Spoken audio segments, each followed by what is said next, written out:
Hello, everyone, and welcome back to another episode of Dancing with Damage. I'm your resident philosopher, Ian. And I'm your resident author, Abby. And this is our resident cat, Darwin. Indeed. And today, Safe Haven, which is another way of talking about the Guardian Centers, where we're going to be proposing that people who are born without a baby license would be brought to. So just to recap the last episode, we're getting sort of into policy changes that would help protect people from intense damage or help to prevent future damage in society. So the first step we propose would be to have, like a driver's license system or like the process you have to undergo if you want to adopt a child, baby license, which would basically provide resources to future parents so they don't have to look everywhere to try to find them for things like tax benefits and CPR and emergency care and nutrition and best allergy advice, but also to allow for intervention if there is a situation where you know it's going to be really bad for the kid. You know that eventually the state is going to take the child away from the parent, but the state has to first build a case in order to have the grounds to remove the child. This would give the state the ability to intervene sooner, which we argue would be extremely positive because we can all picture those situations. We've all unfortunately met children who have been in those situations. And I think it's pretty ubiquitous to say that it's important to be able to help protect those children sooner. And a lot of people who've come out and had interviews have said, we wish someone had intervened sooner. So the idea would be to help people who have maybe parents who are addicted to substances that prevent them from being able to care for the child at all, to be taken away. That's right. So 3 things, I think, to lay the groundwork of this chapter in particular. The first is that the fable that we talk about in the social blueprint, this point, is that of a driver who is a drunk driver, who is a prohibited driver. They've lost their license, but they're driving. Nevertheless, they're driving around with a passenger, or their child, let's say their son in this case, and they drive into a tree because the driver is drunk. And the police show up and they see that the young person was wearing their seatbelt. So, they're alive, but they're badly injured. And so one policeman says to the other, it's true that the seatbelt sort of saved this boy's life, but it sort of failed to preserve his quality of life because it was a pretty serious injury. And wouldn't it have been so much better if we had stopped this car as it was pulling out of a driveway and not crashing into the tree? And the story there is exactly what Abby is saying, is that although there are in most developed first world countries mechanisms for children to be apprehended from dysfunctional homes, eventually, as we know in the theory of damage, the formative years, the earlier the brain is developing, the more impact trauma and hatred in a parent-child relationship, the more impact that has on the child. So the ship has sort of already sailed a bit by the time the state intervenes. And that's what we argue is a problem that we want to address with the baby license. So the idea of that being, it's very important to remove children from dangerous upbringings as quickly as possible, because as we discussed in theory of damage, the more trauma or the more hatred in the parent-child relationship that the child experiences, the more damage they have. But it's particularly prevalent at the early stages of the brain's formation. So by the time the state intervenes in this day and age, it's sort of the damage is already mostly done. And that's why we're seeing a lot of people who are rescued into the foster care system still carry difficulties in their lives that many other children don't have to go through. So very important to pick up these things early. The second thing is that you may be wondering, Ian and Abby, you said that unmoderated technology was the problem here. Why are we talking about licensing of children and this and that? Well, it's important to understand, and we did talk a little bit about this, that the process of reversing the social damage that unmoderated technology has caused since the Industrial Revolution will take basically a mirror reflection of the time it took to produce in the first place, which is just sort of, as Abby pointed out, every action is an equal opposite reaction. It's true in this case in the human physics in our argument. And so asking this generation to give up technology or to reduce technology in some way is an impossible thing to ask. It's just not realistic. So Abby, can you even think of a place where technology has been successfully moderated, even though many of us know we should be pulling back from technology? Can you think of a place where it's been successfully drawn back? I am a licensed teacher and I like to keep up with how education is progressing. And I have heard that there are some private schools in America, specifically in California, where they're trying out new systems where they limit access to technology in the classrooms to see if it will help children with their attention spans and ability to actually ingest the information that is being given to them, because right now there's sort of a dramatic increase in people not remembering or retaining what is happening in class, even if they are trying to pay attention, because they know they can just Google it later or access it later. I find that the increase of technology is more of collecting access to information so you can reference it rather than retaining anything in your brain. But for the most part, there haven't been a lot of very successful, widespread reductions in the use of technology. And I think with the increase in children sort of addicted to screens, I think in the coming years, science will show it is an addiction. And there will have to be some help for that. As an example, it's like alcohol. If you happen to be dependent on alcohol as an addiction over many years of your life, it's actually dangerous to stop cold turkey or to just stop drinking altogether. Because if alcohol is a normal, regular part of what you ingest, your body can be in a medical emergency. If you just stop, you can have, for example, things like seizures. So, for certain addictions, you do have to carefully wean yourself off. And for the most part, even if, like smoking, you potentially could just quit cold turkey, it's so hard. And there are still adverse reactions, even if it's not a medical emergency, for mental health, for emotional well being, for ability to function in society. So we do have to take that into consideration as well. It's a bit like if a boxer goes in to a doctor because they broke their hand, and the doctor says, well, at first you got to heal the hand, rest it, and then after that you can go fight your opponent and box and win the boxing. As one win the boxing. Win the boxing, not to be confused with like boxing of pres. Yeah, maybe this is a professional gift wrapper. This whole time it was a boxer. I would watch that. I don't know about you. I think there's Hallmark movies actually about that. Hallmark is magical. Yeah, like a heavyweight boxer would be like a gift wrapper of like large objects. This is not relevant at all, but do you remember there was a Hallmark movie series? There were 4 movies. There were 4 women, and they actually owned a gift wrapping business, and it was somehow successful all year. Do you remember that? And it read each of their lives. We really like Hallmark movies, and that was a strong series. They managed to make 4 movies out of the premise that these 4 women collectively each took home a full-time wage from running together a gift wrapping business year round. That was a little bit of a stretch to me, but you know what? If that's true, that's amazing. If someone could do that, good for them. I think Abby's concern is that probably Christmas would be like the main time of the year. And where is the stampede, in March to wrap all these gifts? I don't know. For 4 full-time incomes, it's not as if it's just one entrepreneur. There were 4 women collectively each gaining a full-time salary. And they also had other employees they paid. To me, it was very Hallmarky and not very realistic-y. But this is all to say that's the boxer I pictured. That is more power to them, I say. So that's right. And so it's a little bit like technology is like the opponent that humanity has to get ready to fight.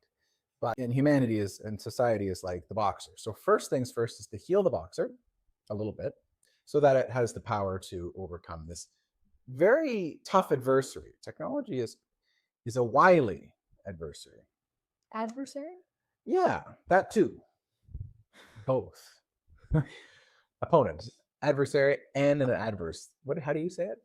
Adversary. How did I say it? Adversary. Well, as you can see, we're really covering our bases. So technology, we know about you now. We know what to call you almost. So that's why we're talking about a baby license. And in this episode, we're going to talk about something called a guardian center. We're talking about that because, again, it's unrealistic to think that the boxer can just run out into the street, into the ring, into the gift wrapping store, or whatever they're doing, and do the job. First, they have to be healed.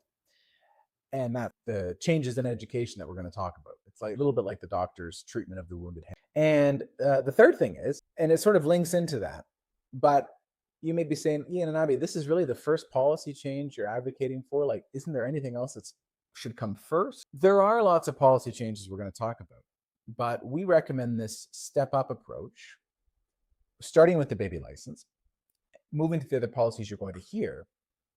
Because when you're reading the social blueprint or listening to our ideas, you always have to consider, could the generation this step is intended for sign on to this kind of policy. The policies you're going to hear later on, as we know, this is going to span several hundred years, this plan, would probably be very difficult for this current generation. 2026, we're sitting here in 2026, difficult pill for them to swallow. But as Abby pointed out when we were talking about this earlier today, she said, well, the baby license really would resonate with a lot of people in this generation because many people are opting out of having children. And, this is a time of overpopulation where we have to be thinking about, population growth. And so we feel and we argue when we talk to people that this is the right time for this generation to accept that although some people would be prevented from having children, it would be in the best interest of them, of everybody. And so this is a policy that could succeed, Abby? And to be clear, if someone became pregnant and didn't have a baby license and weren't able to, it wouldn't prevent them from having the child. There is nothing that would stop them from giving birth to the child. It would prevent them from raising the child until they could prove they were not a danger to the child. And predominantly, because as we pointed out, this is an educational phase, 99% of what the baby license would do would be educating parents to prepare them for the steps they're going to undertake, to give them the resources so they can succeed and hopefully start to reduce some damage by pointing out things that you might not think to Google. So please keep that in mind. The baby license is predominantly education for parents that is verified, that is succinct, that is in one free, accessible portal so that you can succeed and not feel as overwhelmed because it's a very emotionally taxing situation. So now that we've established that we think parents should be given better tools to succeed in the future, and as you pointed out, with overpopulation in the state of the world and people being concerned, I think people would love to have a unified resource. Mm-hmm. If being a parent is something they still wish to pursue, a unified resource to give them guidance, I think many people would love something like that nowadays. It would meet the call to action that has been put forward by the people. So Ian, now that we've established that becoming a parent is a shift in your life, that is a permanent shift in your life, and we think that parents should have resources to best take on this shift, what are we arguing is our safe haven next step in this educational process? Right. Well, just to recap last chapter, we argue that to get a baby license or a reproduction license or whatever you want to call it, I guess it would be baby license. Because it's to keep the baby. That's right. The baseline criteria would be attending mandatory classes, which contain an educational component, as Abby mentioned, stability, and home safety. The same basic criteria that people look for when societies are adopting children or allocating them to foster care. So, just like the example of the driver who drives into a tree, that driver in our example is not only drunk, but also prohibited from driving. And just like that example, we're realistic, and everyone probably listening is worldly enough to know that it's possible for drivers who aren't supposed to drive to get behind the wheel of a car. It happens very regularly. And in the same way, we acknowledge that even though the baby's license would mostly have children born in a licensed way, there would be a percentage of the population who would disregard that licensing process, just like people disregard many licenses in society. So what would happen there? And as Abby alluded to, we argue that the best thing would be to transport that infant from the earliest opportunity to what we're talking about in this episode, which is a guardian center, or a safe haven is a good way to think about it. And you could compare it in a way to what we in Canada call the foster care system, but think of it like foster care on steroids, or like, you've read Harry Potter, you like Harry Potter. I love Harry Potter. Harry Potter is a wizard, and he is in a really bad family situation. He lives in a staircase. He doesn't get enough food. He's very scrawny. He's neglected. It's not a good situation. His best friends are reptiles. But doesn't he talk to a snake? Not his best friends. They're just people he can communicate. Hedwig is his best friend. An owl. But he doesn't meet Hedwig until... He has no friends until he goes to Hogwarts. Okay. He's friendless. That's devastating. So Harry Potter then goes to Hogwarts, the school of witchcraft and wizardry. And it's just fantastic. There's these teachers that really care for their students and educate them. They're kind of fed like delicious food. Now, cut out the part where constantly he's trying to be assassinated by the Dark Lord, because that's not an element we want to incorporate into the Guardian Centers. But think of the Guardian Centers a bit like Hogwarts. And instead of Harry having to reach the age of 12 to go, imagine if the wizard Dumbledore had not left him with those mean old Dursleys, that instead of taking him right to Hogwarts to be cared for, well, he would have had a really good shot at everything and not had to go through all that suffering and everything like that. So it's a sort of a clumsy comparison, but think of it like Hogwarts. And that's what a Guardian Center would be. We argue that a place that's in a rural atmosphere, a large permanent residence that would have the best educators and the best nutrition and the best health care, because people who would be born outside of the umbrella of the baby license would be the most vulnerable people. And don't the most vulnerable people deserve the best care? And although it would be very expensive, we're going to argue why it's justified. But Abby, can you help me paint the picture of what the Guardian Center would look like that I... Yes. It's more of a political philosophy in some cases, so we're drawing a little bit from that. But usually the social assistance in society helps the most vulnerable. You have some version of welfare in a country to supplement the income of people who can't work or who are out of work and they need to be able to still feed their family. We have food banks to help provide nutritional support for people who can't afford food. We have tax incentives to help the people who make the lowest amount of money. We have in Canada child benefits. So if you are raising a child, you get a tax break or some money back to help pay for the expense of having a child and helping them get into extracurricular activities, as an example, that will help to enrich them. So as a society internationally, we've sort of all agreed in some way, while there's debate about which policies are the best, that the people who are the most vulnerable in society deserve the most protection. The Guardian Center is essentially meant to replace eventually orphanages and foster care. So there are already a lot of young people in Canada, as an example, because that's where we are, but internationally, who aren't able to live with a blood relative. And these people obviously need to be rehoused or rehomed because they are children. They are not at the age of majority. They cannot hold a job. They cannot survive on their own. So already we have systems in place, but the problem is there's such a high need already for these children to be rehomed that not always do we have the best people on standby to help. There are wonderful families and wonderful adults and educators who run orphanages, who take in foster kids, who do try their best to help these children going through a traumatic life event because they don't have a stable home of their own.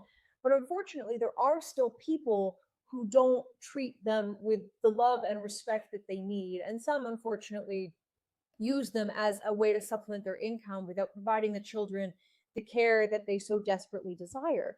So we understand that the baby license mostly is an educational tool. We also recognize that there will always, unfortunately, until damage is eradicated, be children who are not able to live their lives with their biological parent or parents. That's already true today, and with the baby license, they should be removed sooner. So to house these young people, it's only fair that they are given the best possible start. So the idea of a Guardian Center is sort of like Hogwarts. It's a house that is also a school.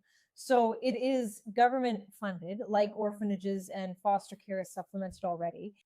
And instead of individual families or individual organizationally step in to try to be the connection between these young people being homeless and homed, it is a resource where you have people who are well trained. So there's a standard of care that can be monitored.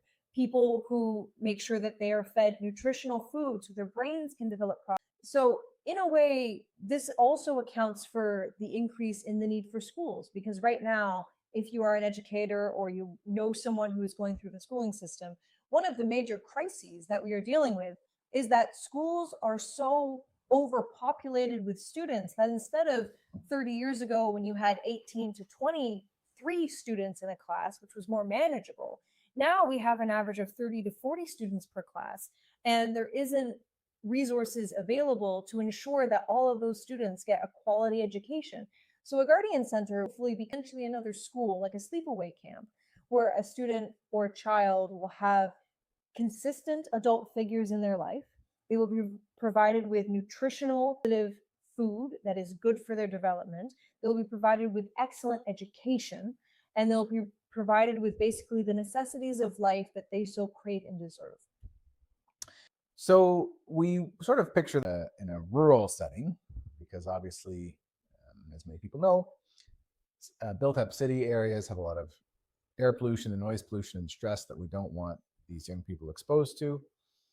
And it's probably a lot more realistic if society is going to have to build guardian centers, to build in a rural place where real estate is more available.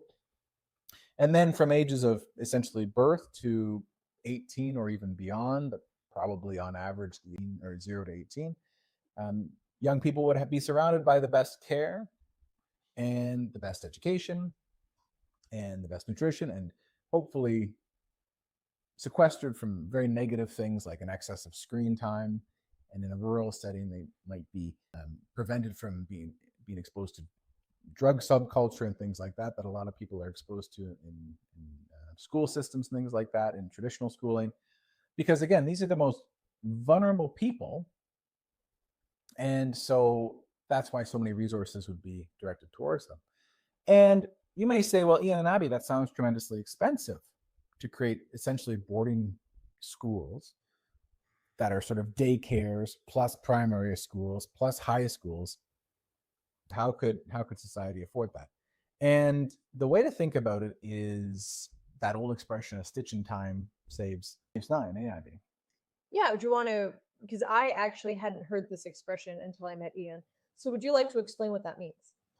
I don't mind. Of course, the idea being that if you are looking at a garment, a nice pair of pantaloons, for example, as we all wear pantaloons, as we probably when the expression was created, it was a pantaloon kind of time. Maybe not. But if you had your pantaloons and there was a little tear in them, it's better to put one stitch in it to sort of sew up the hole right then and there, rather than wait a month and then you've got a big tear. You have to use 9 stitches to do it. Because the reality is, as we've discussed, there's a statistical likelihood that, so like we said last time, hurt people. I mean, it doesn't necessarily have to be physical harm, but we do see a correlation between that kind of upbringing and an overrepresentation in the justice system and the welfare system and the healthcare system, which are very expensive things. And also not only expensive for the society, but as a society, we want to prevent people from entering those systems. Those are social safety nets, but they're quite painful to land on, in the sense that things are going wrong in your life if you're involved in those systems. So for the sake of not wanting people to enter those systems, and for the sake of saving society's resources, it makes sense to spend the resources, a smaller portion of resources, up front with the baby license and the guardian center, rather than pay the 9-fold down the road for the pantaloons. It is also important to remember that these children already exist. So there are already thousands of children in Canada and millions internationally, unfortunately, who are without a permanent home. So governments are already spending millions of dollars individually paying several different families and centers and different, resources to try to help these kids individually. But rather than spend several $1,000s per family per year for maybe 1 or 2 children, why not spend a couple $1 million? But then overall, collectively, the amount of children a guardian center could help, it would be cheaper to have one physical location with a few dedicated adults running it, rather than have several over a great span. Let's say the closest guardian center is, let's pick Ottawa, capital. Let us pick it. Let's say rural Ottawa. There is a beautiful section of farmland in Ottawa. Let's say there's a guardian center there because it's the capital. Often in foster care and orphanage situations, children are shipped across the country anyway in an attempt to find any adult who's willing and able to supervise them.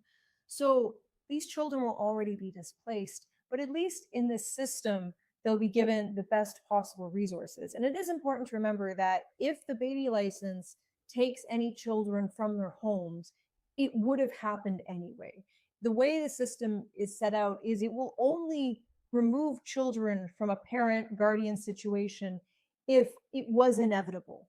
Picture in your mind, often there's news articles about it when a child is quote unquote saved, all the horrendous things they had to deal with, often the crimes that the guardian or parent is going to be facing in the justice system. So the only difference between the number of children in the guardian center before and after the baby license is it's the same number of children. It's just we're intervening sooner. We're giving them a better chance sooner. And overall, I think it's a super positive endeavor in society to give these kids their best possible chance, because already it's a problem. Already there's so much adversity that these young people have to deal with. And I think it's our job to educate and to protect the vulnerable in society. Ian. It's a good point. And speaking of protection, we also advocate, and I think we talk about it in the book. I hope we do, but I'm pretty sure we do. And the idea being that society at first, and probably throughout, if a guardian center system were implemented, society would want to know that there weren't any abuses going on within a guardian center against children that were being sort of moved there, because that would be quite awful, to save a child from one dangerous upbringing only to throw them into a second one. Just to acknowledge the parallel, residential schools existed in Canada. This is trying to be very, very different from that. That's right.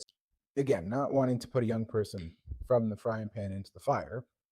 We advocate against unmoderated technology, but seeing as it's around anyway, it might make sense to use it to our advantage to improve society. And so it would be fairly straightforward, we think, for a system to be designed where it would be quite easy through technology, in a respecting privacy way as well, to monitor what was going on in a guardian center so that there was no blatant abuse for the young people. And that's something we're going to talk about throughout the book too, is how, even though we argue against technology, like the claws of the Nemean lion, one of the labors of Hercules. So Hercules had to kill this lion. Man, Hercules was always doing crazy stuff, eh? Now the show is about Hercules. You're like, welcome. talk about worst minimum wage job ever. You go into work, you gotta go to the mountains of Nemea, I guess. I don't know the topography. Kill the Nemean lion. Anyway, so Hercules rolls up, finds the lion. I guess it was just there. I go to the zoo, I can't see the lion, I'm staring at it the whole day, and I know where it's supposed to be. But Hercules, no problem. He finds the lion. I guess he was pretty good at the zoo thing. And he throws a spear at the lion. Oh, it bounces off the hide. The Nemean lion's hide is impervious to spears. Then Hercules gets his club and he smacks the Nemean lion on the head with the club. Oh, the Nemean lion's fur is impervious to clubs. By the way, I'm curious what the Nemean lion was doing during this spearing and clubbing situation. I think he might have been sleepy because, he might have gotten Hercules. But anyway, because Hercules didn't have a fur that was impervious to Nemean lions, that I know of. Anyway, moral of the story is Hercules eventually chokes the poor lion and uses its own claws to skin it, because it was not impervious to its own claws. And so the same way we argue that technology can be used to rid the world of unmoderated technology over time, and that's why we argue that it can be used to monitor, again respecting privacy, guardian centers so that there aren't any issues of abuse perpetrated in those areas. And it is important to know, when we talk about technology, don't say technology is inherently evil. That is not the argument we are making. We are very excited that there are, as an example, inoculations that can prevent very serious diseases that could absolutely destroy somebody's life, but now we don't have to have them because we have a polio vaccine, as an example. The key is the word unmoderated. That is half of the definition, and that, I think, is the part we need to focus on. We're not saying that technology is evil. We are saying that the way we are using it as a society is not healthy. we are not using it effectively. If you use technology in a good way to advance medicine, to make jobs easier if it needs to be, doing things that humans don't need to be doing that aren't helpful to society, that's fine. But if you use them as a replacement for humans, as a replacement for relationships, as a replacement for education, as a replacement for insert whatever we should be doing as a society here, that is when it's a problem. So it's the unmoderated essence of technology. So I know there might have been some confusion about that previously, but just to be very clear, we're not against technology. We're against the way it is rampantly overtaking what it means to be human. That's right. So to sum up, policy we are advocating for as the first kind of steps up the staircase to what we hope is a much better future and prospect for humanity. Baby license, composed of mandatory courses, stability, home safety. If not, child is taken to guardian center, which is the best education, the best upbringing, in a safe and secure monitored environment so that neutral observation can take place to ensure no abuses. And the next episode, we're going to be talking a bit about how changes to education can be made for those children who aren't going through the guardian center system, but rather those children who are born licensed, you could call them. Yeah. And Abby will, I think, really enjoy that because as a educator, she would be well placed, I think, to make comments on that as well. So in the next episode, we'll be talking a bit about how the education system we recommend would change for those who were born licensed, sort of going through a more traditional public school system. But I guess we'll get to that in the next episode, Andy. Indeed, we will. I look forward to talking with you and Ian, and I'm sure Ian looks forward to talking with you as well about all of these interesting ideas. And again, we hope that you keep an open mind. You look at the policies for what they are, not who's saying them. And we'd love to hear your feedback in the comments. And maybe if you want a fulsome explanation, check out the Social Blueprint because it explains things in much more detail than we probably ever will manage again. That's right. We're just getting started. Thanks for tuning in. Have a great day.